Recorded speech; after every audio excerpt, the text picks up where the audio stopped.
اقرأ كلام الله داوي نفوسنا لنحس في أعماقنا الإيمان. من فؤاد كالحجارة قسوة فإذا وعى القرآن حينا.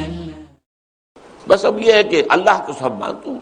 اللہ کو تو مانتے ہی ہو، کوئی مہادیو کہہ دیتا ہے، کوئی پرماتما کہہ دیتا ہے، کوئی گاڈ کہہ دیتا ہے، اللہ کو سب مانتے ہیں. یہ سارا فرق اور تفاوت جو ہے یہ شریعتوں کا ہے، اور شریعتوں کا سارا دار و مدار نبوتوں پر ہے. تو نبوت کو نفی کر دو تو جھگڑے ختم ہو جائیں گے. یہ فتنہ اس وقت بھی اٹھا تھا، یہ فتنہ پھر پچھلی صدی کے اندر بڑے زور شور کے ساتھ راجا رام موہن رائے اس نے اٹھایا، اور اس کے چیلے کی حیثیت سے مہاتما گاندھی نے اٹھایا. یہ فتنہ جو ہے اس آیت کے حوالے سے، جو کہ قرآن مجید کے اندر اس کی ایک حکمتوں میں سے یہ بھی ہے کہ یضل بہ کثیرا ویہدی بہ کثیرا، اسی قرآن کے ذریعے سے اللہ بہتوں کو ہدایت دیتا ہے، بہتوں کو گمراہ کر دیتا ہے. قرآن کے ذریعے سے آپ کی نیت کے اندر خلوص ہونا چاہیے، آپ واقعتاً آبجیکٹیولی قرآن پر غور کریں، سوچیں، اور اس سے ہدایت طلب کریں، اس سے ہدایت مانگیں، اسے اپنا امام بنائیں. لقد کفر الذین قالوا ان اللہ ثالث ثلاثہ، اسی طرح کفر کیا یقیناً انہوں نے بھی جنہوں نے کہا کہ اللہ تین میں کا ایک ہے. تثلیث، یہ تین اقانیم ان کے ہاں کہلاتے ہیں کہ تین شخصیتیں ہیں جو علیحدہ علیحدہ بھی ان کا ایک وجود ہے، تشخص ہے. اللہ اور عیسیٰ بیٹا، اور تیسری شخصیت ان کے ہاں پہلے Maryam, God father, God mother, God son, God is father, God is mother, God is son. یہ تثلیث ہو گئی. بعد میں حضرت مریم کو ان میں سے خارج کر کے روح القدس کو شامل کیا گیا. اب ان کے ہاں قانون میں ثلاثہ کیا ہے؟ اللہ اور عیسیٰ اور روح القدس. یہ ان کے اقانیم کہلاتے ہیں. عقیدہ کیا ہے؟ یہ تینوں کی علیحدہ علیحدہ شخصیت بھی ہے اور تینوں مل کر ایک بھی ہے. اس لیے وہ کہتے ہیں ایک میں تین، تین میں ایک. یہ کوئی فرق واقع نہیں ہوتا، لیکن اللہ نے یہاں فیصلہ فرما دیا لقد کفر الذین قالوا ان اللہ ثالث ثلاثہ وما من الہ الا الہ واحد، حالانکہ کوئی الہ نہیں ہے سوائے ایک الہ واحد کے. وَإِن لَّمْ يَنْتَهُوا عَمَّا يَقُولُونَ، اور اگر یہ باز نہ آئے ان چیزوں سے جو یہ کہہ رہے ہیں، لَيَمَسَّنَّ الَّذِينَ كَفَرُوا مِنْهُمْ عَذَابٌ أَلِيمٌ، تو ان میں سے جو لوگ اس کفر پر اڑ گئے ان پر بہت زبردست عذاب آئے گا، انہیں لازماً آ کر چھو لے گا اور اپنی لپیٹ میں لے لے گا بہت سخت عذاب، دردناک عذاب. افلا یتوبون الی اللہ ویستغفرونہ، تو کیا یہ اب بھی اللہ کی جناب میں توبہ نہیں کرتے؟ اب یوں سمجھیے کہ حضور کو یہ دعوت دیتے ہوئے مدینہ منورہ میں اب تقریباً 7-8 سال برس ہو گئے، کم سے کم 6-7 برس تو ہو گئے. یہ سورہ مائدہ جو ہے یہ تو نازل ہو رہی ہے مدینہ ایک دور کے وسط میں، اور سورہ بقرہ سے لے کے یہ دعوت چلی آ رہی. تو کیا ابھی تک یہ ایمان نہیں لائیں گے؟ ابھی تک یہ توبہ نہیں کریں گے؟ افلا یتوبون الی اللہ ویستغفرونہ، تو کیا یہ توبہ نہیں کرتے اللہ کی جناب میں اور اسے استغفار نہیں کرتے؟ واللہ غفور رحیم، حالانکہ اللہ تعالیٰ غفور ہے، رحیم ہے، اس کا دامن اب بھی کھلا ہے، توبہ کا دروازہ اب بھی کھلا ہے. مل مسیح ابن مریم الا رسول، عیسیٰ ابن مریم جو ہے، مسیح ابن مریم، وہ سوائے ایک رسول کے کچھ نہیں. الوہیت کا کوئی شائبہ نہیں ہے. رسول اور بھی بہت سے ہیں، قد خلت من قبلہ الرسل، ان سے پہلے بہت سے رسول گزرے، کوئی انوکھے رسول بھی نہیں ہے. حضرت نوح رسول تھے، حضرت ہود رسول تھے، حضرت صالح رسول تھے، یہ رسول تھے، حضرت شعیب رسول تھے، یہ رسول تھے سب کے سب. لہذا یہ کوئی نئی بات نہیں، نئی نویلی بات نہیں ہے، یہ تو ایک سلسلہ اللہ کا چلا آ رہا ہے. پہلے نبی حضرت آدم اور پہلے رسول حضرت نوح علیہ السلام، درمیان میں حضرت شیس یہ بھی ایک نبی کی حیثیت سے تھے، لیکن یہ ہے کہ پہلا رسول جو ہے وہ حضرت نوح ہے علیہ السلام. تو فرمایا بل مسیح ابن مریم الا رسول قد خلت من قبلہ الرسل، ان سے پہلے بھی بہت سے رسول گزر چکے. وامہ صدیقہ، اب ایسا محسوس ہوتا ہے قرآن مجید کے نزول کے وقت تثلیث نمبر 1 ان کے ہاں زیادہ رائج تھی، یعنی ماں کو شامل کرنا، مریم کو شامل کرنا، God is father, God is mother, God is son. اور یہ تو زیادہ معقول بات بنتی ہے. حضرت جبرائیل کو اس میں شامل کرنا جو ہے وہ جب آپ کو اس کو وہی کنبہ ہی بنانا ہے اللہ کا، تو ظاہر بات ہے کہ فادر ہے تو مدر بھی ہے اور بیٹا بھی ہے، جو تین سے مل کر بنے گا۔ یہاں پر جو ذکر کیا جا رہا ہے تو خاص طور پر اس سے اشارہ ادھر مل رہا ہے کہ جس وقت تک قرآن نازل ہو رہا ہے اس وقت تک ان کے ہاں تثلیث جو ہے وہ نمبر 1 تثلیث چل رہی تھی زیادہ، یعنی خدا اور مریم اور عیسیٰ۔ امہ صدیقہ، حضرت عیسیٰ کا معاملہ تو یہ کہ وہ رسول تھے اور ان سے پہلے بھی رسول گزرے، اور ان کی والدہ جو صدیقہ تھی۔ یہ صدیقہ جو ہے یہ اللہ کے نیک اور برگزیدہ بندوں کے اندر نمبر 2 درجہ ہے۔ سب سے اوپر انبیاء ہیں، پھر صدیقین ہیں، پھر شہداء ہیں، پھر صالحین۔ یہ سورہ نساء کے اندر یہ مضمون پڑھ چکے ہیں۔ وَمَن يُطِعِ اللَّهَ وَرَسُولَهُ فَأُولَٰئِكَ مَعَ الَّذِينَ أَنْعَمَ اللَّهُ عَلَيْهِم مِّنَ النَّبِيِّينَ وَالصِّدِّيقِينَ وَالشُّهَدَاءِ وَالصَّالِحِينَ۔ جو لوگ اللہ اور اس کے رسول کی اطاعت پر کاربند ہو گئے انہیں معیت حاصل ہوگی آخرت میں، جنت میں، انبیاء کرام کی اور صدیقین کی اور شہداء کی اور صالحین۔ تو یہ 4 کیٹیگریز ہیں، یہ 4 رتبے ہیں۔ بلند ترین رتبہ نبی، نبیوں میں سے پھر جو رسول بن گئے وہ بھی ذرا ایک اور بلند رتبہ ہو گیا، لیکن بہرحال ان کی بیسک جو ہے وہ در حقیقت وہ نبوت ہی ہوتی ہے۔ نبی ہی رسول ہو سکتا ہے، بغیر نبوت کے تو رسالت نہیں ملتی۔ نبی سے رسول بنے گا، وہ نبی ہوگا تو رسول بنے گا، پھر صدیقین، پھر شہداء، پھر صالحین۔ تو بلند ترین رتبہ جو ہے غیر انبیاء کے لیے وہ صدیقین، جیسے صدیق اکبر ہے حضرت ابو بکر صدیق رضی اللہ تعالی عنہ۔ اسی طرح حضرت مریم بھی، یہ بھی صدیقت، نبوت اور رسالت جو ہے کسی خاتون کو، کسی عورت کو آج تک نہیں ملی۔ صدیقیت ہی بلند ترین مقام۔ اس کی وجہ کیا ہے کہ نبوت اور رسالت ایک بہت بڑی ذمہ داری، بہت بڑا بوجھ ہے۔ انا سنلقی علیک قولا ثقیلا، خود حضور سے کہا گیا بڑا بھاری بوجھ آنے والا ہے۔ پہلی وحی آئی ہے تو آپ کو معلوم ہے کہ کیا کیفیت حضور کی تھی صلی اللہ علیہ وسلم۔ خشیت علی نفسی، خشیت علی نفسی، مجھے تو اپنی جان کا اندیشہ ہے۔ بخار کی کیفیت تھی، آپ کو ایک آپ لاشا طاری تھا، جیسے کہ لرزہ ہوتا ہے بخار کا، یہ ساری کیفیت تھی۔ اب اس کی ذمہ داریاں جو تھی، جو پھر آپ کو جنگیں لڑنی پڑی ہیں، جو مخالفتیں، تو نبوت کا بوجھ جو ہے یہ ذمہ داری جو ہے اللہ تعالیٰ نے صنف نازک کے لیے نہیں رکھی۔ ان کے ہاں بلند ترین مقام صدیق۔ تو فرمایا مل مسیح ابن مریم الا رسول قد خلت من قبلہ الرسل وامہ صدیقہ کانا یاکلان الطعام، وہ دونوں کھانا کھایا کرتے تھے۔ اب یہاں یہ لفظ کیوں آیا ہے؟ اللہ تعالیٰ کی جو مخلوقات وہ ہیں جن میں زندگی ہے، ویسے تو آسمان ہے، زمین ہے، سورج ہے، چاند ہے، یہ حیات عثمانی میں ان میں نہیں ہے، لیکن جن میں زندگی ہے، جو زمین کے جو جتنے بھی جاندار ہیں، انسان ہیں، ان کے لیے طعام جو ہے ان کا لازم آپ کو ملے گا کہ یہ ان کی ایک کمزوری کہہ لیجئے، ان کی ضرورت کہہ لیجئے، انہیں طعام کی ضرورت ہے۔ وہی طعام جو ہے وہ مریم بھی لیتی تھی، حضرت عیسیٰ بھی لیتے تھے، تو گویا کہ دونوں مخلوق تھے۔ جیسے بقیہ تمام جاندار مخلوقات جو ہیں انہیں کھانے کی ضرورت ہے، اب وہ کھانا اعلیٰ ہو، عمدہ ہو یا سادہ ہو، لیکن کھانا تو بہرحال وہ آپ بہت کم کھائیں، زیادہ کھائیں، کچھ روزے کر لیں، کچھ چلے کاٹ لیں، لیکن یہ کہ بہرحال بالکلیہ مفر جو ہے وہ کھانے سے وہ تو ممکن نہیں ہے۔ تو یہاں اسی کو دلیل کے طور پر لائے، کانا یاکلان الطعام انظر کیف نبین لہم الآیات ثم انظر انا یؤفکون۔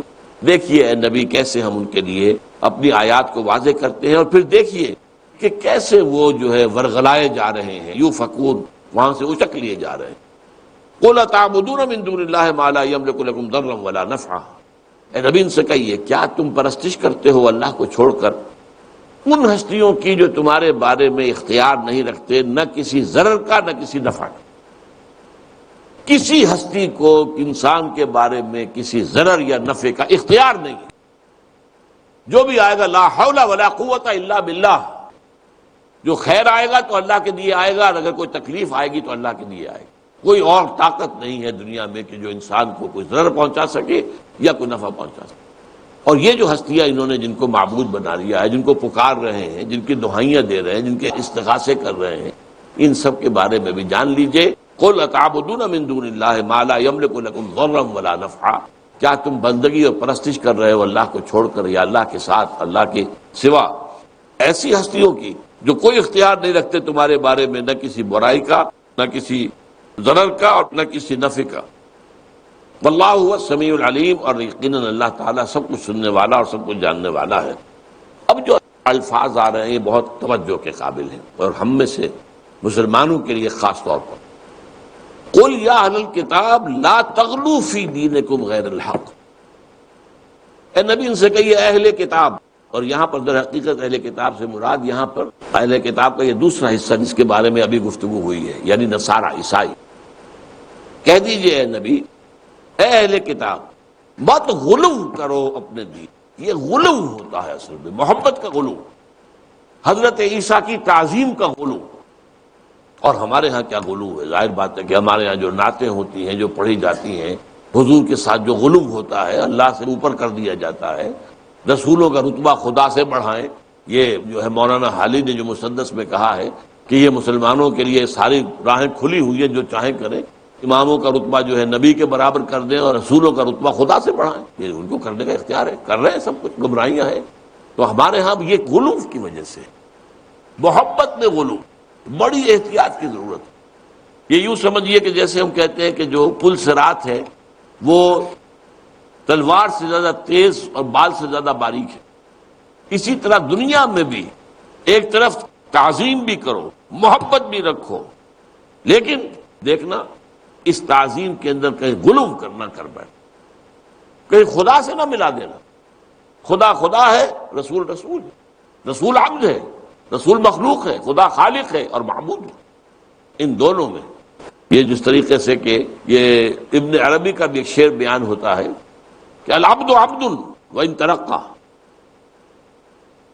والرب رب وان تنزل، عبد عبد ہی ہوتا ہے چاہے کتنا ہی اونچا ہو جائے، ساتویں آسمان پر پہنچ کر بھی، اور آپ کو معلوم ہے سدرۃ المنتہا سے آگے گزر کر بھی حضور تو عبد ہی رہے،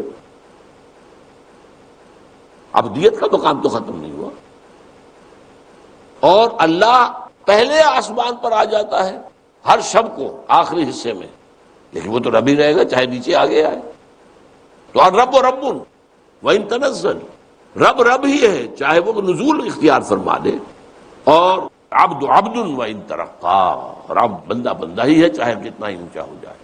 لہذا اس کے اندر بڑے ایک باریک فرق کو پیش نظر رکھنا ضروری ہے۔ یہی جو ہے پاؤں پھسل جاتا ہے۔ اگر آپ کسی ایسی جگہ پر جا رہے ہو پہاڑی کے اوپر کہ وہ ادھر بھی جو ہے وہ کھائی ہے، ادھر بھی کھائی ہے، اور بہت ہی پگڈنڈی بڑی باریک سی ہے، تو اندیشہ ہے کسی بھی وقت جو ہے آپ کا ذرا پاؤں پھسلا تو ادھر یا ادھر گر گئے۔ یہی معاملہ ہوتا ہے کہ نبیوں کے بارے میں، رسولوں کے بارے میں عقیدت کا جو غلو ہوتا ہے ایک انتہا سے زیادہ، وہ ہے کہ جو بہت بڑی پھر گمراہی کا سبب بن جاتا ہے۔ وَلَا تَتَّبِعُوا أَهْوَاءَ قَوْمٍ قَدْ ضَلُّوا مِن قَبْلُ، اور دیکھو مت پیروی کرو ان لوگوں کی خواہشات کی کہ جو پہلے گمراہ ہو چکے، تم سے پہلے بھی بہت سے لوگ جو ہیں اسی طور سے گمراہ ہو۔ یہی تسلیس اسی قسم کی جو ہے مصر میں رائج تھی، اور معلوم ہوتا ہے کہ اصل میں یہ عیسائیوں نے تسلیس مصر سے لی، اہل مصر سے لی۔ اس اعتبار سے وہ لوگ لا تتبعوا اهواء قوم قد ضلوا من قبل، اور بد پیروی کرو ان لوگوں کے راستے کی، ان لوگوں کی خواہشات کی جو پہلے بہت گمراہ ہو چکے تھے۔ وَأَضَلُّوا كَثِيرًا وَضَلُّوا عَن سَوَاءِ السَّبِيلِ، اور وہ لوگ کہ جنہوں نے بہتوں کو گمراہ کیا اور جو سیدھے راستے سے بھٹک گئے۔ اس سیدھے راستے سے بھٹکنے سے بچنا ہے تو غلو سے بچو۔ اعوذ باللہ من الشیطان الرجیم، بسم اللہ الرحمن الرحیم۔ لیس علی الذین آمنوا وعملوا الصالحات جناح فیما طعموا اذا ما اتقوا وآمنوا وعملوا الصالحات ثم اتقوا وآمنوا ثم اتقوا واحسنوا واللہ یحب المحسنین۔ حضور صلی اللہ علیہ وسلم کی امت جو بنی ہے وہ حضور کی دعوت کی بنیاد پر بنی۔ ایک فرد صلی اللہ علیہ وسلم وہ کھڑے ہوئے ہیں، انہوں نے دعوت دی ہے کہ ایک ایک کر کے لوگ جمع ہوئے ہیں، 10 سال میں بمشکل 100 افراد، 125 افراد آئے ہیں، اور پھر آپ کو معلوم ہے کہ اس کے بعد حالات میں تبدیلی آئی ہے اور دروازہ کھل گیا، کھڑکی کھل گئی یثرب کی طرف، جو بعد میں مدینۃ النبی بن گیا۔ تو اس سے ہوتے ہوتے ایک امت جو ہے اس نے تشکیل پائی، اور یہ ابتدا ہی سے دعوت، تربیت اور تزکیہ کے مراحل سے گزر کر آئی ہے۔ لہذا اس امت کا معاملہ اس سابقہ امت سے بہت مختلف تھا۔ ان کے ہاں اخلاق اور کردار کی وہ بلندی کا معاملہ ہو ہی نہیں سکا۔ یہی وجہ ہے کہ ہم دیکھتے ہیں کہ حضرت موسیٰ علیہ السلام کے ذریعے اللہ تعالیٰ نے انہیں نجات دی اور فرعونیوں سے بچایا، اور وہ بھی اتنے بڑے معجزے سے کہ حضرت موسیٰ کے ایک ضرب سے سمندر پھٹ گیا۔ لیکن یہ کہ پھر ان لوگوں نے ایسے لوگوں پر سے گزر ہوا کہ جو بتوں کو پوجتے تھے، تو حضرت موسیٰ سے کہا ہمارے لیے بھی ایسے ہی بت بنا دو۔ آپ کو معلوم ہے کہ یہ حال اس قوم کا جو اپنے نبی کے زمانے میں، ابھی اسی نبی کے جو ہے بہت بڑے بڑے معجزے وہ مصر میں دیکھ کر آئے تھے، 9 معجزے تو مصر میں دیکھ چکے تھے۔ 10واں سب سے بڑا معجزہ کہیے کہ سمندر کے پھٹنے سے ان کی نجات ہوئی۔ پھر حضرت موسیٰ علیہ السلام کو بلایا گیا تورات دینے کے لیے کوہ طور پر، تو پیچھے بچھڑے کی پرستی شروع کر دی۔ میں بتا رہا ہوں کہ اس قوم کا معاملہ جو ہے وہ امت محمد صلی اللہ علیہ وسلم سے اس اعتبار سے بہت مختلف ہے۔ یہ امت بنی تھی دعوت، تربیت، تزکیہ اس کے ذریعے سے، اور وہ امت ایک نسل کی بنیاد پر ایک قومی شکل میں موجود تھی جس میں اللہ تعالیٰ نے نبی بھیجے ہیں۔ تو کچھ لوگ نبی کی باتوں کو مانتے بھی تھے، کچھ نہیں بھی مانتے تھے، لیکن بحیثیت قوم جو ہے وہ بنی اسرائیل تو وہ تھے، اس بنی اسرائیل کی قومیت جو ہے وہ تو ان سے ساقط نہیں ہو سکتی تھی۔ لہٰذا ان کے بعد بھی آپ کو معلوم ہے کہ حضرت موسیٰ علیہ السلام نے جب جنگ کا موقع آیا انہوں نے پورا جواب دے دیا، فَذْهَبْ أَنْتَ وَرَبُّكَ فَقَاتِلَا إِنَّا هَاهُنَا قَاعِدُونَ۔ 40 برس تک کی سزا مل گئی کہ اسے صحرائے طی میں بھٹکتے پھرو گے، فَإِنَّهُمْ يَتِيهُونَ فِي الْأَرْضِ 40 سنة۔ 40 سال کے بعد اسی دوران میں حضرت موسیٰ کا انتقال ہو گیا، حضرت ہارون کا انتقال ہو گیا، لیکن 40 سال کے بعد پھر حضرت یوشع ابن نون رضی اللہ عنہ بھی ہم کہہ سکتے ہیں کہ ان کے صحابی تھے، اور یہ کہ غالب یہی ہے کہ نبی بھی تھے تو علیہ السلام بھی کہہ سکتے ہیں، ان کی سرکردگی میں فلسطین فتح کیا۔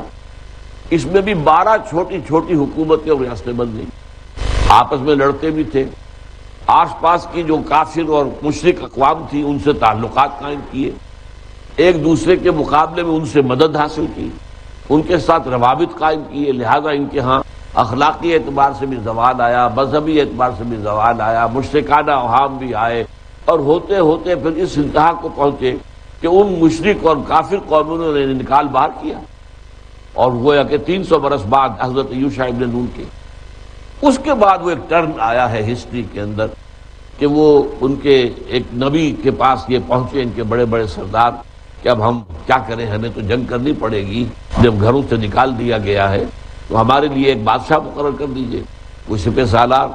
تو انہوں نے حضرت طالوت کو مقرر کیا، پھر وہ جنگ ہوئی اور جنگ کی نوبت نہیں آئی، تقریباً یوں سمجھیے معجزے ہی کے ذریعے سے فتح ہو گئی کہ حضرت داؤد جو ہے اس وقت تک فوجی تھے ہی نہیں، اس جنگ میں شریک تھے ہی نہیں، وہ تو ایک چرواہے تھے، وہ اپنی بھیڑیں بکریاں لے جاتے تھے، چرواتے تھے، عمر بھی تھوڑی تھی، کم عمر کے لڑکے تھے۔ وہ عین وقت پر آئے ہیں جبکہ یہ دونوں لشکر آمنے سامنے کھڑے تھے، ایک طرف جس کو گولیات کہا جالوت اور ایک طرف طالوت علیہ السلام، اور لشکر جو ہے ایک دوسرے کے مقابلے میں۔ تب وہ نکلا ہے جو جالوت جو تھا، گولیات، وہ بہت ہی قوی الجثہ، بہت جسیم، بہت قداور، وہ شخص نہایت بہادر تھا، اور غرق آہن وہ آیا، اس نے مقابلے کے لیے پکارا، آپ کوئی آتا ہے میرے مقابلے میں؟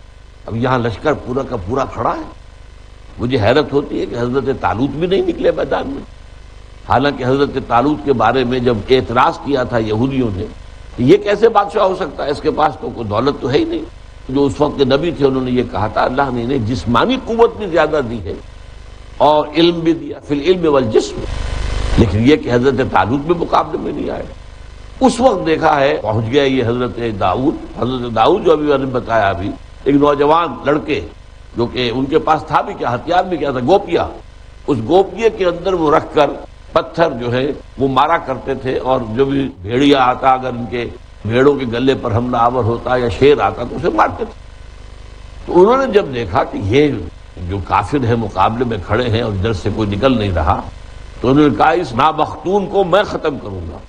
نامختون وہ جس کی ختنہ نہیں ہوئی، یہ گویا کہ ان کے نزدیک سب سے بڑی گالی تھی، کیونکہ حضرت ابراہیم علیہ السلام کی سنت میں سے ختنہ ہے، تو ختنہ کرانے والے تو وہ تھے، بنی اسرائیل تھے، لیکن باقی لوگ چونکہ یہ سنت ظاہر بات ہے کہ ان کی تو نہیں تھی، تو وہ نامختون کا لفظ استعمال کیا کہ اس کو میں ختم کروں گا، اور گوپیوں میں پتھر رکھ کر اسے گھما کر جو مارا ہے تو وہ اس کی آنکھ کا جو اس کی زرہ کے اندر جو آنکھ کا سوراخ تھا دیکھنے کے لیے، اسی میں سے ہو کر پتھر گزرا ہے اس کے دماغ کے اندر، اور وہ مر گیا، اور اس پر پھر فوج بھاگ گئی۔ تو گویا کہ یہ بھی ایک معجزہ ہی تھا، یہ باقاعدہ جنگ کی نوبت تو آئی نہیں تھی۔ تو یہ میں نے سارا پس منظر آپ کو اس لیے بتایا کہ اگرچہ حضرت داؤد علیہ السلام سے اور حضرت طالوت علیہ السلام سے ان کی تاریخ کا ایک دور شروع ہوا ہے جسے ہم کہہ سکتے ہیں کہ عہد ذری، اور اس میں یہ ہے کہ 16 سال کی حکومت جو ہے وہ حضرت طالوت کی، اور 40 برس کی حضرت داؤد اور حضرت سلیمان۔ لیکن حضرت داؤد علیہ السلام کا معاملہ بھی یہ ہے، جس قوم کی اللہ تعالیٰ نے انہیں حکومت عطا کی تھی اور سربراہی عطا کی تھی، ہمیشہ اس سے نالا رہے ہیں، ان کے کردار سے، ان کی اخلاق سے، ان کے دینی معاملات سے سخت تنقیدیں۔ چنانچہ زبور جو کتاب اللہ تعالیٰ نے انہیں دی تھی، جو ان کے مضامیر ہیں، مضمومات ہیں، ان کے اندر سے بہت سخت شدید تنقیدیں جو ہیں وہ حضرت داؤد علیہ السلام کی زبان مبارک کے ذریعے سے بنی اسرائیل کے لیے ہیں۔ معلوم ہوتا ہے کہ ان کا وہ کوئی اخلاقی معیار اتنا اونچا نہیں تھا، بلکہ وہاں پر وہ پستیاں موجود نہیں، اس کے باوجود، اس ساری تاریخ کے گزرنے کے باوجود کہ ان کے اوپر تنقیدیں شدید ترین حضرت داؤد علیہ السلام نے بھی کی اور حضرت عیسیٰ ابن مریم نے بھی کی۔ اب یوں سمجھیے کہ یہ گویا کہ ان کے ہاں ان کی جو تاریخی اعتبار سے ان کی عظمت کا دور ہے وہ حضرت داؤد سے شروع ہوتا ہے، اور حضرت عیسیٰ علیہ السلام ان کے آخری نبی ہیں۔ تو ان دونوں کا نام لے لیا ہے، ورنہ یہ کہ اکثر اگر آپ اولڈ ٹیسٹامنٹ کا مطالعہ کریں، قدیم جو ہے کتاب مقدس کا جو ہے اولڈ ٹیسٹامنٹ، عہد نامہ قدیم، تو ہر نبی نے بڑے سخت الفاظ میں تنقیدیں کی، ان کو لعنت اور ملامت کی ہے۔ لعن الذین کفروا من بنی اسرائیل علی لسان داؤد و عیسی ابن مریم ذلک بما عصوا وکانوا یعتدون۔ یہ لعنت کیوں کی گئی؟ دو الفاظ آئے، اس لیے کہ انہوں نے عصیان کی روش اختیار کی۔ عصیان کا لفظ جو ہے وہ اللہ تعالیٰ کے بارے میں آئے گا، اللہ کے احکام کو توڑنا، اللہ کی نافرمانی کرنا، اللہ کی جو شریعت ہے اس کی خلاف ورزی کرنا۔ وکانوا یعتدون، اور زیادتی کرتے تھے۔ یہ ہے گویا کہ انسانوں کے مابین ایک دوسرے کے اوپر دست درازی کرنا، ایک دوسرے کے حق تلفی کرنا، ایک دوسروں پر زیادتی کرنا۔ کانوا لا یتناہون عن منکر فعلوہ، ان کا معاملہ یہ تھا کہ وہ ایک دوسرے کو روکتے نہیں تھے منکر سے کہ جس پر وہ عمل کرتے تھے۔ اب یہ بھی ایک بہت گہری بات ہے، ایک قوم کے اندر جب اخلاقی پستی جو ہے ایک خاص حد سے آگے پہنچ جائے تو اس کے بعد کوئی کسی کو ٹوکتا نہیں۔ میں اگر اسے اس کی برائی پر ٹوکوں گا یہ مجھے پکڑ لے گا، لہذا خاموش رہو۔ کانوا لا یتناہون عن منکر فعلوہ، کے بابین ایسا نہیں تھا کہ گناہ نہیں تھا، گناہ تھا، منکر تھا، برائی ہوتی تھی، لیکن وہ ایک دوسرے کو روکتے نہیں تھے۔ اور نہ روکنا اسی وجہ سے ہوتا ہے کہ ظاہر بات ہے کہ میں کس منہ سے روکوں، میرا اپنا حال کیا ہے، میں اگر اس پر اعتراض کروں گا تو یہ اس سے بڑا اعتراض مجھ پر چڑھ دے گا۔ کانوا لا یتناہون عن منکر فعلوہ لبئس ما کانوا یفعلون، یقیناً بہت برا تھا وہ طرز عمل، وہ فعل جو وہ کرتے تھے۔ ترا کثیرا منہم یتولون الذین کفروا، اب یہ حال ہے اس وقت کے بنی اسرائیل کا یا اہل کتاب کا، یہودیوں کا خاص طور پر جو حضور کے زمانے میں موجود تھے۔ تم دیکھو گے ان میں سے اکثر کو کہ وہ دوستی اختیار کرتے کافروں کی، اور یہاں اس سے مراد ہے مشرکین، یعنی مکے کے یہودی جو ہے وہ مشرکین مکہ کے ساتھ دوستی کرتے تھے، ان کے سامنے نامہ و پیام ان کا چلتا رہتا تھا، ایک دوسرے کو پیغام دیتے تھے، دعوت بھی دیتے تھے کہ آؤ حملہ کرو، ہم یہاں سے اندر سے بغاوت کریں گے، تم ذرا باہر سے آ کے حملہ کرو تاکہ محمد صلی اللہ علیہ وسلم اور ان کی اس دعوت کا جو ہے خاتمہ کر دیا جائے۔ لبئس ما قدمت لهم انفسهم، بہت ہی برا تھا جو ان کی جانوں نے، ان کے نفسوں نے ان کے واسطے آگے بھیجا ہے۔ یعنی ہم جو کچھ کر رہے ہیں وہ اپنے لیے آگے بھیج رہے ہیں، آگے سامان بھیج رہے ہیں، ہمارے گناہ جا کر کہیں جمع ہو رہے ہیں، اور ان کی سزا جو ہے ہمیں بھگتنی پڑے گی، ان کی جواب دہی ہمیں کرنی پڑے گی۔ لبئس ما قدمت لهم انفسهم، ان کے نفوس نے، ان کی جانوں نے، یعنی انہوں نے جو چیز بھی ان کے لیے، اپنے لیے آگے بھیجی ہے وہ بہت ہی بری ہے۔ ان سخط اللہ علیہم، جس کا نتیجہ یہ ہوگا کہ اللہ تعالیٰ ان پر غضبناک ہوگا، وفی العذاب ہم خالدون، اور وہ عذاب میں ہمیشہ ہمیشہ رہیں گے۔ اقرأ اقرأ أخيا ورتل القرآن وَلَوْ كَانُوا يُؤْمِنُونَ بِاللَّهِ وَالنَّبِيِّ، اور اگر وہ ہوتے ایمان لانے والے اللہ پر اور نبی پر صلی اللہ علیہ وسلم، وما انزل الیہ، اور اس چیز پر کہ جو نبی پر نازل کی گئی ہے، متخذوہم اولیاء، تو وہ ان کفار مشرکین کو اپنے دوست اور اپنے ساتھی اور اولیاء نہ بناتے، ولکن کثیرا منہم فاسقون، لیکن ان کی اکثریت جو ہے وہ فاسقوں پر مشتمل ہے۔ لَتَجِدَنَّ أَشَدَّ النَّاسِ عَدَاوَةً لِلَّذِينَ آمَنُوا الْيَهُودَ وَالَّذِينَ أَشْرَكُوا، تم لازماً پاؤ گے اہل ایمان کے عداوت میں شدید ترین یہودیوں اور ان کو کہ جنہوں نے شرک کی روش اختیار کی ہے۔ وَلَتَجِدَنَّ أَقْرَبَهُمْ مَوَدَّةً لِلَّذِينَ آمَنُوا، اور تم لازماً پاؤ گے ان میں سب سے زیادہ قرب رکھنے والے، سب سے زیادہ محبت میں اہل ایمان کے قریب ان لوگوں کو الذین قالوا انا نصارى، جنہوں نے یہ کہا کہ ہم نصارہ ہیں۔ ذالک بان منہم قسیسین ورہبانا وانہم لا یستکبرون، اور یہ اس لیے ہے کہ ان میں عالم بھی ہیں اور درویش لوگ بھی ہیں، وانہم لا یستکبرون، اور یہ کہ وہ استکبار نہیں کرتے، تکبر نہیں کرتے، بلکہ متواضع مزاج کے لوگ ہیں، عجز اختیار کرنے والے ہیں، تکبر اختیار نہیں کرتے۔ اس آیت پر اس سے پہلے ہم گفتگو کر چکے ہیں، اس لیے کہ آیت نمبر 51 جو ہے سورہ مبارکہ کی، اس میں اہل کتاب کو یکجا کیا گیا ہے۔ یا ایھا الذین آمنوا لا تتخذوا اليہود والنصارى اولیاء بعضهم اولیاء بعض، اے ایمان والو، یہود اور عیسائیوں کو، نصارہ کو اپنا دوست مت بناؤ، پشت پناہ نہ بناؤ، حمایتی مت سمجھو، اس لیے کہ وہ تو ایک دوسرے کے حمایتی ہے، پشت پناہ ہے، مددگار ہے، اور اگر تم میں سے کوئی ان کے ساتھ دوستی کی روش اختیار کرے گا فإنہ منہم، تو پھر وہ انہی میں شمار ہوگا۔ تو میں نے اس وقت عرض کیا تھا، اس آیت کا حوالہ دیا تھا کہ تھوڑا سا ایک ظاہری تضاد ان دو آیتوں میں محسوس ہوتا ہے۔ وہاں دونوں کو ایک کہا گیا ہے، یہود اور نصارہ یہ دونوں ایک ہیں، دونوں کی ایک دوسرے سے محبت ہے۔ یہاں ان کا طرز عمل مختلف بیان کیا جا رہا ہے۔ یہود انتہائی شدید دشمن اور مشرکین مکہ انتہائی شدید دشمن، لیکن اس کے برعکس وہ لوگ جو اپنے آپ کو نصارہ کہتے تھے، انہیں ہم آج عیسائی کہتے ہیں، وہ لوگ جو ہیں وہ مسلمانوں سے بہت قریب تھے، اور ان کے اندر جو ہے مسلمانوں کے خلاف کوئی عداوت اور دشمنی اس کے جذبات موجود نہیں تھے۔ اچھا، یہ ایک واقعہ ہے، اور میں نے اس وقت وضاحت کر دی تھی کہ یہ جو آیت ہے، آیت نمبر 82 جو اب اس وقت ہم پڑھ رہے ہیں، یہ اصل میں اس وقت کی صورتحال کو ڈپکٹ کر رہی ہے جو اس وقت تھی، اور وہ جو آیت نمبر 51 ہے وہ گویا کہ ایک طرح کی پیشن گوئی تھی جو آج پوری ہوئی، کہ ابھی مکی دور ہی تھا حضور کی حیات طیبہ کا، کہ اس وقت وہاں جو شدید ترین پرسیکیوشن ہوئی تو حضور نے اجازت دے دی کہ تم لوگ چاہو تو حبشہ چلے جاؤ، جن سے بھی یہاں کی سختیاں برداشت نہیں ہو رہی ہیں انہیں اجازت دے دی گئی کہ حبشہ چلے جاؤ، وہاں ایک نیک دل حکمران ہے، وہاں تمہیں امن مل جائے گا۔ چنانچہ کچھ مسلمانوں نے ہجرت کی، حضرت عثمان رضی اللہ تعالیٰ عنہ نے بھی اپنی زوجہ محترمہ جو حضور کی صاحبزادی تھی ان کے ساتھ ہجرت کی ہے۔ حضرت ام حبیبہ جو ابو سفیان کی صاحبزادی تھی انہوں نے اپنے شوہر کے ساتھ ہجرت کی ہے، اگرچہ وہ شوہر وہاں جا کر عیسائی ہو گیا، مرتد ہو گیا، تو اس اعتبار سے گویا کہ سپریشن ہو گئی، حضرت ام حبیبہ جو ہے وہ بغیر شوہر کے رہ گئی۔ یہی وجہ ہے کہ پھر حضور نے پیغام بھیجا تھا ان کی دلجوئی کے لیے، اور پھر حضور کا نکاح ہوا حضرت ام حبیبہ سے، اور نکاح پڑھا تھا نجاشی نے۔ بہرحال حبشہ میں جب یہ حضرات پہنچے تو نجاشی کا معاملہ آپ کے علم میں ہے، عیسائی تھا، عالم تھا، کہ جب قریش نے بھیجا ہے عمرو بن العاص کو، اس وقت تک وہ ایمان نہیں لائے تھے، اس لیے میں رضی اللہ تعالیٰ عنہ کے الفاظ استعمال نہیں کر رہا، وہ ایک قریش کے سردار تھے، انہیں بھیجا گیا اس لیے کہ نجاشی سے کچھ ذاتی ان کے مراسم تھے کہ جا کے لے کے آؤ ان کو، یہ جو ہمارے بگوڑے وہاں پہنچ گئے ہیں۔ وہ گیا وہاں پر، اس نے نجاشی سے کہا کہ ہمارے کچھ غلام بھاگے ہوئے آ گئے ہیں، آپ کے ہاں چھپ گئے ہیں، پناہ لے لی ہے، ہمیں واپس کر دیجیے۔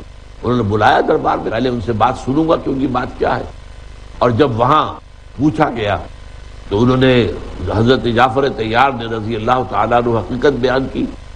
اس پر جب اس نے دیکھا عمرو بن العاص نے کہ نجاشی جو ہے وہ تو کچھ متاثر ہو رہا ہے، تو اس نے آخری جو ہے ترب کا پتہ جسے کہتے ہیں وہ پھینکا کہ دیکھیں ان سے پوچھیں یہ عیسیٰ کو کیا کہتے ہیں، یہ عیسیٰ کو خدا کا بیٹا نہیں مانتے۔ ان کا یہ خیال تھا عمرو بن العاص کا کہ اس پر تو بھڑک اٹھے گا نجاشی، کہ پوچھے گا کہ کیا کہتے ہو تم عیسیٰ کے بارے میں۔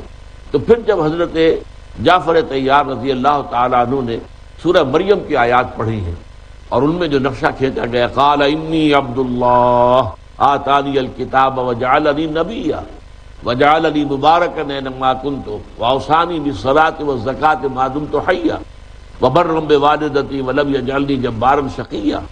تو اس پر اس نے کہا کہ بالکل صحیح پوزیشن حضرت مسیح کی یہی ہے جو ان آیات میں آئی ہے. اور اس نے کہا کہ اے مسلمانوں تم یہاں رہو، امن سے رہو، چین سے رہو، اطمینان سے رہو، تمہیں کوئی کچھ نہیں کہہ سکتا. اور عمرو بن العاص سے یہ کہا کہ اگر تم ایک پہاڑ جتنا سونا مجھے دو گے کہ میں ان لوگوں کو تمہارے حوالے کر دوں تب بھی میں انہیں تمہارے حوالے نہیں کروں گا. اب یہ نجاشی کا کردار ہے، وہ عیسائی تھے. اسی طرح جو مقوقس شاہ مصر تھا وہ بھی پیٹریارک تھا اصل میں مصر کا. اس کے پاس حضور نے جب خط بھیجا ہے اپنا نامہ مبارک صلح حدیبیہ کے بعد، اس نے انتہائی احترام کیا حضور کے سفیر کا، حضور کی خدمت میں تحفے بھیجے. حضرت ماریہ قبطیہ رضی اللہ تعالی عنہ جن سے حضرت ابراہیم کی ولادت ہوئی ہے حضور کی عمر کے آخری دور میں، تو آپ وجہ سے آئی تھی اور انہوں نے بھیجا تھا. تو اسی طریقے سے ایک اور بھی تھی جن کو حضور نے حسان ابن ثابت رضی اللہ تعالیٰ عنہ کو دے دیا تھا، انہوں نے بڑی عزت کی. اسی طریقے سے ہرقل کے بارے میں آتا ہے کہ جب اس کے پاس حضور کا خط پہنچا تھا، ہرقلیس ہرقل، اور یہ اس وقت کا جو ہے جو سمجھیے کہ قیصر اور یہ تھا روم کا شہنشاہ، اس کے پاس جب خط پہنچا ہے تو وہ خط پڑھتے ہی وہ بھی پہچان گیا کہ یہ وہی نبی ہے جس کا کہ ہم انتظار کر رہے تھے. لیکن اب یہ کہ اس کے پاؤں میں بیڑیاں پڑی ہوئی تھی. اتنی بڑی سلطنت اور اس کی جو بادشاہت ہے، اس کی حکومت ہے، اس نے کوشش یہ کی کہ تقریباً 250 برس قبل جو واقعہ پیش آیا تھا دوبارہ وہی ہو جائے. 250 برس قبل سن 300 عیسوی میں، 300 کے کچھ بعد ہوا کیا تھا کہ کانسٹنٹائن جو ایمپرر تھا روم کا، اس نے عیسائیت قبول کی اور پوری رومن امپائر عیسائی ہو گئی. یہ ٹرننگ پوائنٹ ہے.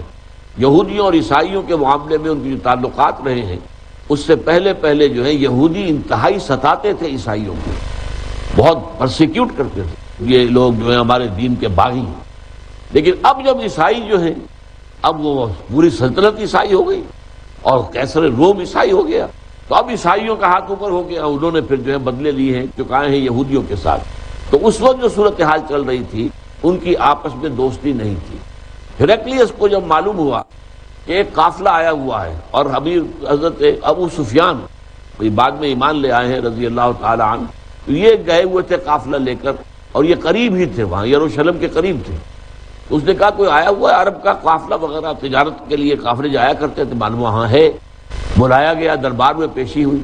تو ابو سفیان سے سوالات اس نے کیے، ایسے سوال کیے پوائنٹڈلی جس سے یہ بات جواب میں واضح ہوتا جا رہا تھا کہ واقعی محمد نبی ہے. ان کا خاندان کیسا ہے، ان کا کردار کیسا ہے، ان کی تعلیمات کیسی ہیں، کہیں ان کے خاندان میں کوئی بادشاہ تو نہیں رہا تھا.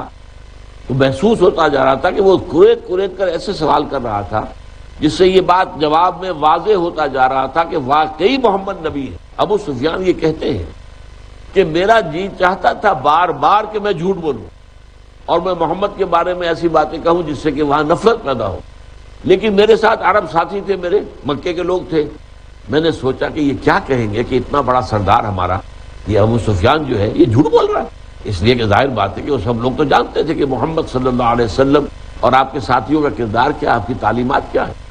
لہذا سچ بیان کیا سارا مجبوراً، اور اس سچ کی بنا پر صورت بن گئی تھی کہ سب درباریوں نے محسوس کیا کہ یہ تو اب ایمان لے آئے گا. لہذا ان کے نتھنوں سے جو ہے ان کے سانسوں کی آوازیں آنی شروع ہوئی اور ان کے غصے اور غیظ و غضب کا اظہار شروع ہوا. تو پھر ہرقل رہ گیا، لیکن اس نے بھی ظاہر بات ہے کہ کوئی گستاخی حضور کی شان میں نہیں کی اور آپ کے نامہ مبارک کی یا آپ کے سفیر کی کوئی توہین نہیں کی.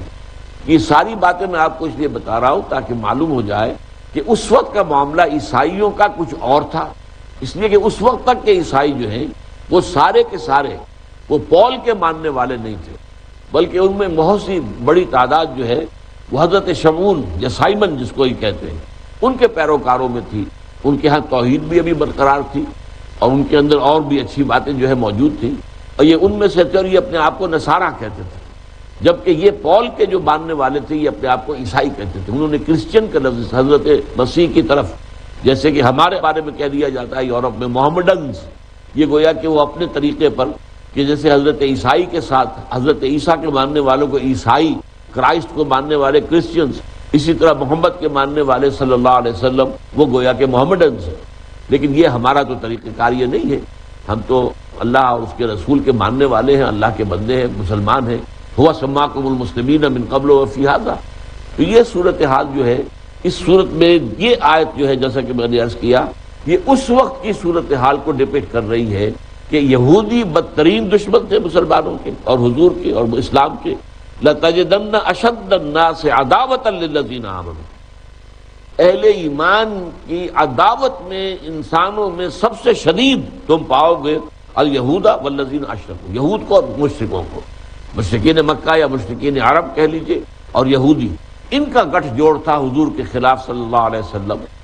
لیکن وَلَتَجِدَنَّ أَقْرَبَهُمْ مَوَدَّةً لِلَّذِينَ آمَنُوا الَّذِينَ قَالُوا إِنَّا نَصَارَىٰ. لیکن محبت کے اعتبار سے یا قرب جو ہے قرابت کے اعتبار سے تم قریب ترین پاؤ گے اہل ایمان کے ان لوگوں کو جو کہتے ہیں کہ ہم نصارہ ہیں. ذَلِكَ بِأَنَّ مِنْهُمْ قِسِّيسِينَ وَرُهْبَانَ. اور یہ اس لیے ہے کہ ان میں قسیس بھی ہیں اور رہبان بھی ہیں. قسیس کا لفظ جو ہے نصارہ کے ہاں علماء کے لیے آتا ہے اور رہبان جو ہے راہبوں کے لیے آتا ہے. یہودیوں کے ہاں جو ہے وہ احبار کہتے تھے علماء کو، اور جو ان کے ہاں منش لوگ ہوتے تھے، درویش منش لوگ، انہیں ربائس. آج کل بھی لفظ جو ہے ربائس چلتا ہے. تو ربی یونا قرآن مجید میں بھی آیا ہے، ربی یونا کثیر. تو ربی یون کا لفظ وہاں سے آیا ہے. تو یہ الفاظ جو ہیں چاروں یہ وہاں سے آئے ہوئے ہیں عربی کے اندر، اور قرآن نے ان کو اڈاپٹ کر لیا ہے. تو قسیس جو ہیں یہ ان کے علماء تھے، اور رہبان اور راہب. یہ رہب سے بنا ہے جس کی معنی خوف، یعنی ایسے لوگ کہ جن کے اندر اللہ کا خوف، اللہ کا تقوی وہ بہت شدید پیدا ہو جاتا تھا، اور دنیا سے بالکل بیزار ہو کر، دنیا سے لا تعلق اختیار کر کے. یہ حضرت مسیح علیہ السلام کے پیروکاروں میں سے جو لوگ انتہا پسندی کی طرف مائل ہو گئے تھے، ان پر سورہ حدید کے اندر تنقید بھی آئی ہے. ما کتبناها علیہم رہبانیۃ ابتدعوها. انہوں نے رہبانیت کی جو ہے وہ بدعت ایجاد کی، ہم نے یہ ان پر نہیں لکھی تھی. لیکن یہاں ان کا ایک اچھا پہلو بیان کیا جا رہا ہے کہ ظاہر بات ہے کہ دل میں ان کے سوچ تھا، تکبر نہیں تھا، استکبار نہیں تھا. اقرأ وخيرا. بحیرہ بھی ایک راہب تھا جس نے حضور کو پہچان لیا تھا بچپن میں ہی. جب ابو طالب کے ساتھ ایک تجارتی قافلے کے ساتھ شام گئے ہیں حضور، ابھی آپ کا لڑک پن تھا، تو اس نے پہچان لیا اور پوچھا یہ کون ہے. وہ بتایا گیا، کہنے لگے اس بچے کو اپنی حفاظت میں رکھنا، یہودی اگر کہیں اس کو پالیں گے تو قتل کر دیں گے. تو اس کی پہچان لیا. ایک اور عیسائی راہب اسی طرح کا تھا جس کی رہنمائی سے حضرت سلمان فارسی رضی اللہ تعالیٰ عنہ ایمان لائے. یہ وہ تو ایران میں پیدا ہوئے تھے، ان کا باپ جو ہے آتش کدے کا بڑا پجاری تھا، لیکن انہوں نے سوچا حضرت ابراہیم کی طرح علیہ الصلوۃ والسلام کہ یہ کیا ہے کہ آگ ہم جلائیں، آگ میں ایندھن ڈالیں، آگ جلے تو ہم اس کے آگے ہاتھ جوڑ کر کھڑے ہو جائیں. انہوں نے اپنا دین چھوڑ دیا، باپ نے گھر سے نکال دیا جیسے حضرت ابراہیم کو نکال دیا گیا. انہوں نے وہاں سے ہجرت کی، شام میں آ گئے. یہاں آ کر انہوں نے عیسائیت اختیار کر لی اور عیسائی راہبین کی صحبت. اور ظاہر بات ہے کہ حضور کی بعثت سے پہلے اسلام اب عیسائیت ہی اب دین اسلام تھا جب تک کہ حضور تشریف نہیں لائے. حضرت عیسیٰ کے آنے سے پہلے یہودیت ہی اصل دین تھا جب تک کہ حضرت عیسیٰ کی بعثت نہیں ہوئی. اسی طریقے سے حضور کی بعثت تک عیسائیت ہی اصل میں دین اسلام تھا. تو گویا کہ وہ مسلمان ہو گئے، انہوں نے عیسائیت اختیار کر لی.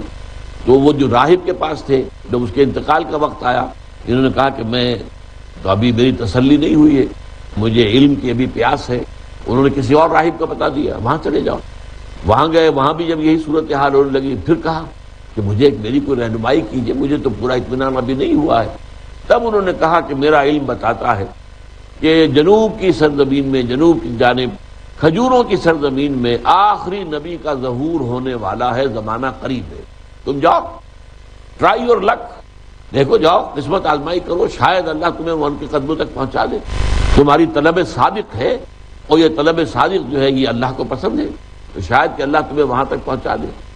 تب انہوں نے سفر کیا ہے عرب کی طرف، مدینے کی طرف. اس پر قافلے پر ڈاکوؤں نے حملہ کیا، ان کو پکڑ کے اور غلام بنا کر بیچ لیا. خریدنے والا مدینے کا ایک یہودی تھا. جب مدینے پہنچ گئے، حضور ابھی پہنچے نہیں ہیں، حضور ابھی مکے میں ہیں، لیکن خبریں یہاں پہنچ گئی ہیں کہ مکے میں ایک شخص نے دعویٰ کیا ہوا نبوت کا. گویا کہ انہیں محسوس ہو گیا کہ یہ بات جو راہب نے کہی تھی وہ تو گویا کہ ہو گئی ہے. لیکن اب ان کے پاؤں میں تو غلامی کی بیڑیاں ہیں، یہ تو مکے نہیں جا سکتے، مدینے سے کیسے نکلے، غلام ہیں. یہاں تک کہ پھر حضور تشریف لائے ہیں اور میں یہ کہا کرتا ہوں سلمان فارسی رضی اللہ تعالیٰ عنہ کا مقام یہ ہے کہ یہاں پیاسا کنویں کے پاس نہیں گیا، کنواں جو ہے پیاسے کے پاس چل کر آیا صلی اللہ علیہ وسلم۔ تو حضرت سلمان نے پھر جب یہ معلوم ہوا کہ حضور تشریف لے آئے ہیں تو اپنے اس آقا سے کہہ سن کر کچھ کھجوریں حاصل کی، وہ لے کر آئے حضور کی خدمت میں، کہا پیش کی کہ یہ قبول فرما لیجیے۔ فرمایا کیا ہے؟ عرض کیا کہ یہ صدقہ۔ فرمایا نہیں صدقہ میں نہیں لیتا، یہ میرا باقی حق ہے، تقسیم کر دوں۔ پھر جو ہے کچھ عرصے کے بعد پھر آئے، پھر کچھ لے کر آئے کھجوریں۔ اب پوچھا کیا ہے؟ فرمایا عرض کیا کہ یہ ہدیہ ہے۔ پھر ہاں ٹھیک ہے، ہدیہ میں قبول کرتا ہوں۔ یہی نشانی اس راہب نے بتائی تھی کہ وہ صدقہ قبول نہیں کریں گے، ہدیہ قبول کر لیں گے، بس یہ ایمان لے آئے۔ اب یہ صورتحال تھی کہ اس وقت کی عیسائیت جو ہے اسے آپ آج کی عیسائیت پر قیاس نہ کریں۔ آج کی عیسائیت کا معاملہ وہی ہے جو آیت نمبر 51 میں سامنے آیا ہے، یا ایھا الذین آمنوا لا تتخذوا اليہود والنصارى اولیاء بعضهم اولیاء بعض۔ وہ ایک دوسرے کے ساتھ ان کا گٹھ جوڑ ہے۔ آج عیسائی یہودی گٹھ جوڑ ہے۔ آج جو نیو ورلڈ آرڈر کا طوفان جو اٹھایا جا رہا ہے یہ ان دونوں کے اشتراک سے، بلکہ اصل حقیقت یہ ہے کہ اس میں جو بالا تر معاملہ ہے وہ یہودیوں کا ہے، ساری سازشیں ان کی ہیں، اور وہ ہیں جو حقیقت کے جو عیسائیوں کو آلہ کار کے طور پر استعمال کر رہے ہیں۔ عیسائیوں میں خاص طور پر پروٹیسٹنٹس، یہ مذہب انہوں نے جو ہے ایجاد بھی کروایا یہودیوں نے، اور انہوں نے پھاڑ دیا، عیسائیت کو دو حصوں میں تقسیم کیا، کیتھولکس اور پروٹیسٹنٹس۔ کیتھولکس یہودیوں کے خلاف رہے ہیں حال ہی تک، لیکن اب انہوں نے بھی ان کو معاف کر دیا ہے، اور جو پچھلا پوپ تھا جو فوت ہو چکا ہے اس نے جو ہے دے دیا تھا فتویٰ کہ یہ یہودی حضرت مسیح کے سولی چڑھائے جانے کے ذمہ دار نہیں۔ حالانکہ اس سے پہلے پوری تاریخ جو ہے ان کی تمام اناجیل اب بھی لکھتی ہیں یہ کہ یہودیوں کا فتویٰ تھا جس کے تحت جو وہاں پائلیٹس پونٹس گورنر تھا یہ رومی، اس نے جو ہے سولی پر چڑھانے کا حکم دیا ہے، اور اپنے ہاتھ اس نے دھوئے، باقاعدہ تشلا منگایا پانی کا، اس میں ہاتھ دھوئے، اس نے کہا I wash my hands of the blood of Jesus, میں تو اپنا ہاتھ دھو رہا ہوں، میرا کوئی حصہ نہیں ہے، جیسس کا خون بہانے میں میرا کوئی دخل نہیں ہے، یہ تمہارا اصرار ہے۔ یہ اصل میں جو آٹونومی انہوں نے دے رکھی تھی یہودیوں کو مذہبی طور پر، تو اس میں ان کی پابندی تھی فقہا کا، جس کو ہیجن کہتے تھے، وہ وہاں سے جو فتویٰ آ جائے گا مذہبی اعتبار سے اس کو ایگزیکیوٹ کرنے کے پابند ہوں گے۔ یہ ان کا آپس میں گویا کہ ایک طرح کی انڈرسٹینڈنگ تھی، لہذا پائلیٹس پونٹس نے پھر دیا ٹھیک ہے اس کو جا کے سولی چڑھا دو۔ واقعی یہ کہ وہ حضرت مسیح تو تھے ہی نہیں، وہ تو کوئی اور تھا، وہ تو جوڈاس اسکریوٹ تھا جس نے غداری کر کے حضرت مسیح کو اس وقت کی جو تاریخ ہے اس کے مطابق گرفتار کرایا تھا۔ حضرت مسیح کو تو جس باغ میں وہ روپوش تھے وہاں پر ابھی رومی سپاہی داخل ہوئے بھی نہیں ہیں، جوڈاس صرف اندر آیا ہے اور اس نے کہا تھا کہ تم ذرا باہر ٹھہرو، تھوڑی دیر کے بعد اندر آنا، جس کو میں کہوں اے میرے استاد بس اس کو پکڑ لینا، وہی مسیح ہے۔ رومنس جانتے نہیں تھے زیادہ حضرت مسیح کو، رومی سپاہیوں کو کیا سروکار تھا، بس وہ ہوا کہ لیکن جب یہ داخل ہوا ہے عین اسی وقت چھت پھٹی ہے اس کمرے کی، کوٹھری کی۔ باغوں میں جیسے آپ کو معلوم ہوتا ہے کوٹھریاں ہوتی ہیں، اس کے اندر کوئی رکھے ہوئے ہوتے ہیں آلات جو ہے، کوئی کھرپے، کوئی دلہاتیاں، کچھ اور کسیاں وسیاں، وہیں پر حضرت مسیح تھے جو عبادت کر رہے تھے۔ تو اسی وقت چھت پھٹی ہے، 4 فرشتے اترے ہیں اور حضرت مسیح کو اٹھا کر وہ آسمان پر لے گئے، اور اس شخص کی جوڈاس اسکریوٹ کی شکل بنا دی گئی حضرت مسیح کی۔ اب یہ باہر آیا ہے تو بقیہ جو وہاں پر حواری تھے ان کا ہے ہمارے استاد، اسی وقت جو ہے رومی سپاہی داخل انہوں نے اس کو پکڑ لیا اور اسی کو سولی چڑھایا۔ یہ ساری تفصیل یہ انجیل برنباس میں ہے۔ برنباس بھی حضرت مسیح کے حوارین میں سے ایک تھے، اور ان کی انجیل جو ہے وہ صحیح ترین انجیل ہے، اور اس میں جس قدر کثرت کے ساتھ اور جس کا تکرار کے ساتھ حضور صلی اللہ علیہ وسلم کی پیشین گوئیاں وارد ہوئی ہیں وہ واقعتاً لائق مطالعہ ہے۔ اور یہ کہہ دیتے ہیں یہ لوگ کسی مسلمان نے لکھی ہوگی، ہمارے ہاں تو اس کا تذکرہ ہی نہیں تھا، سرے سے پورے 1200-1300 برس تک انجیل برنباس کا ذکر ہمارے ہاں کسی نے نہیں کیا، کسی عالم دین نے نہیں کیا، نہ حضور نے فرمایا اس کے بارے میں کچھ، نہ قرآن مجید میں تذکرہ ہے، نہ اس کے بعد ہماری کتابوں میں کوئی تذکرہ ہے۔ کسی مسلمان نے لکھی ہوتی تو ہمارے ہاں تذکرہ ہوتا اس کا، اسے دلیل کے طور پر پیش کرتے، عیسائیوں کے خلاف مناظرے میں اس کا حوالہ دیتے، لیکن نہیں، یہ تو پوپ کی لائبریری سے یہ نسخہ برآمد ہوا ہے اور پھر وہ چھپا ہے، اور اب دنیا کے اندر وہ عام ہے۔ برنباس ایونجیلیم برنابے جو برنباس کی انجیل ہے اس سے یہ معلوم ہوا۔ بہرحال صورتحال جو میں نے آپ سے عرض کی وہ یہ ہے کہ یہودیوں اور عیسائیوں کے درمیان یہ فرق جو اس آیت میں سامنے آ رہا ہے اور جو بہت نمایاں فرق ہے، تاریخی اعتبار سے ثابت ہے فرق کہ بدترین دشمنی یہودیوں اور مشرکین عرب کو تھی اور ان کا آپس میں گٹھ جوڑ تھا، لیکن مسلمانوں کے ساتھ ایک نرم دل رکھنے والے اگر تھے تو وہ عیسائی تھے۔ نجران کے عیسائیوں کا وفد بھی جب آیا تھا تو ان کے جو بڑے دونوں سردار تھے وہ دل میں قائل ہو گئے تھے، اور جب جیسا کہ ہم سورہ آل عمران میں پڑھ چکے ہیں، جب آخر میں جب مناظرے کی اختتام ہو گیا اور بات کو انہوں نے نہیں مانی تو پھر آپ کو معلوم ہے مباہلے کی دعوت دی گئی، مباہلے سے وہ بھاگ گئے اور راتوں رات جو ہے وہاں سے نکل گئے، مباہلہ کرنے کی جرت نہیں ہوئی۔ اس حوالے سے انہوں نے بھی پہچان لیا تھا، لیکن ان کو بھی صورت پیش آئی تھی کہ وہاں اصل میں جب وہ آ رہے تھے تو یہ دو بھائی تھے اصل میں، تو ان میں سے جو بڑا تھا وہ اسقف تھا ان کا، وہ چھوٹے کے گھوڑے نے یا اونٹ ہو جو بھی ہو اس نے کو ٹھوکر کھائی تو اس نے کہا تعس الابعد، ہلاک ہو جائے وہ دور والا۔ اس نے کہا بڑے نے کہ یہ دور والا کون، کس کو کہہ رہے ہو؟ تو محمد کو صلی اللہ علیہ وسلم۔ نہیں مت کہو، وہ اللہ کا نبی ہے۔ تو اس نے کہا پھر مانتے کیوں نہیں؟ کہ اگر ہم مان لیں گے تو ہمیں جو مراعات حاصل ہیں، جو ہرقل کی طرف سے، سلطنت روما کی طرف سے جو ہمیں مراعات ملتی ہے، ہمیں مدد ملتی ہے، وہ ہمارا سلسلہ بند ہو جائے گا، لہذا مانیں گے تو نہیں، لیکن حقیقت میں تو وہ نبی ہے صلی اللہ علیہ وسلم۔ تو یہ ہے اصل میں فرق اس وقت کے نصارہ کا اور آج کے نصارہ کا۔ آج کا معاملہ جو آیت نمبر 51 ہے اس سورہ مبارکہ کی، اس کے سامنے اس میں واضح ہوتا ہے، اور جو اس وقت کا معاملہ تھا وہ اس آیت میں ہے۔ ذالک بان منہم قسیسین ورہبانا وانہم لا یستکبرون۔ اس کے بعد جو یہ آیت ہے، اب وقت تو ہے نہیں، صرف میں اجمالاً عرض کر دیتا ہوں۔ وَإِذَا سَمِعُوا مَا أُنزِلَ إِلَى الرَّسُولِ تَرَىٰ أَعْيُنَهُمْ تَفِيضُ مِنَ الدَّمْعِ مِمَّا عَرَفُوا مِنَ الْحَقِّ۔ یہ حضرت نجاشی کا جو واقعہ ہو گیا تھا اس کے بعد ظاہر ہے کہ وہاں مسلمان رہے ہیں تو اسلام کچھ پھیلا ہے، تو بہت سے لوگ وہاں پر جو تھے وہ اسلام لے آئے ہیں۔ تو ہجرت کے کئی سال کے بعد وہاں سے پھر 70 افراد جو نو مسلم تھے، پہلے عیسائی تھے اب مسلمان چکے، ان کا ایک وفد حضور کی خدمت میں آیا۔ مسلمان تو واپس آ چکے تھے وہاں سے، اس کے بعد وہاں پہ جو لوگ جو عیسائی مسلمان ہوئے تھے ان کا 70 کا ایک جو ہے وفد آیا۔ وہ جب آیا ہے مدینے میں اور یہاں انہیں پھر قرآن مجید پڑھ کر سنایا گیا۔ ظاہر بات ہے کہ اس وقت حضرت جعفر طیار نے جو قرآن انہیں تھوڑا سنایا تھا، اس وقت تک قرآن نازل بھی تھوڑا ہی ہوا تھا، بہت تھوڑا ہوا تھا ابھی۔ اب یہاں جو انہیں قرآن سنایا گیا تو ان کے دلوں کے اندر وہی جو دلوں میں ان میں نرمی تھی، گداس تھا، ان کے دلوں میں تکبر نہیں تھا، اس کی وجہ سے نتیجہ یہ نکلا کہ ان کی آنکھوں سے آنسو کی ندیاں نوا ہو گئی۔ وَإِذَا سَمِعُوا، اور جب انہوں نے سنا مَا أُنزِلَ إِلَى الرَّسُولِ، جو کچھ کی نازل کیا گیا رسول کی طرف صلی اللہ علیہ وسلم، تَرَىٰ أَعْيُنَهُمْ، تم دیکھتے ہو ان کی آنکھوں کو تفیض من الدمع، کہ ابل پڑی ہیں آنسوؤں سے، مما عرفوا من الحق، حق کے پہچان کی وجہ سے، حق کا تیر جا کر لگا ہے دل پر، گداس دل کے اندر جو ہے یہ کیفیات پیدا ہوئی ہیں۔ یقولون ربنا آمنا، اور وہ کہہ رہے ہیں کہ اے پروردگار ہم ایمان لے آئے، فاکتبنا مع الشاہدین، تو ہمیں گواہوں میں شامل کر لے، ہمارا نام بھی گواہوں میں شامل کر لے کہ ہم گواہی دیتے ہیں کہ تیرے سوا کوئی معبود نہیں، اور یہ محمد جو ہے صلی اللہ علیہ وسلم یہ تیرے رسول ہیں۔ وما لنا لا نؤمن باللہ، کیا ہوا ہمیں، کیسے ممکن ہے کہ ہم ایمان نہ لائیں اللہ پر، وما جاءنا من الحق، اور اس چیز پر کہ جو ہم تک پہنچی ہے حق میں سے، یعنی یہ قرآن۔ ونطمع ان يدخلنا ربنا مع القوم الصالحین، ہماری خواہش ہے، ہم یہ چاہتے ہیں کہ ہمارا پروردگار ہمیں داخل کرے اپنے نیک بندوں کے ساتھ، جنت میں ہماری جو ہے وہ معیت جو ہے وہ اپنے نیک بندوں کے ساتھ کرے۔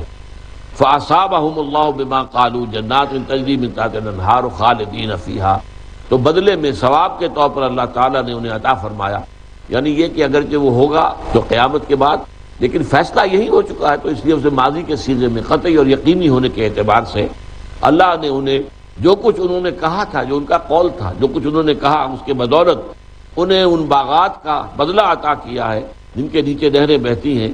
وذالک جزاء المحسنین، اور یہی ہے بدلہ، وہ یہی ہے جزاء محسنین کی، احسان کے درجے پر فائز ہو جانے والے لوگوں کی۔ والذین کفروا وکذبوا بآیاتنا، رہ گئے وہ لوگ جنہوں نے کفر کیا اور جھٹلایا ہماری آیات کو، اولئک اصحاب الجحیم، تو یہ ہیں جہنم والے۔ بارک اللہ لی ولکم فی القرآن العظیم ونفعنی وإیاکم بالآیات والذکر الحکیم۔ اقرأ أخيا ورتل القرآن، اصبح بصوتك اسمع الأكوان.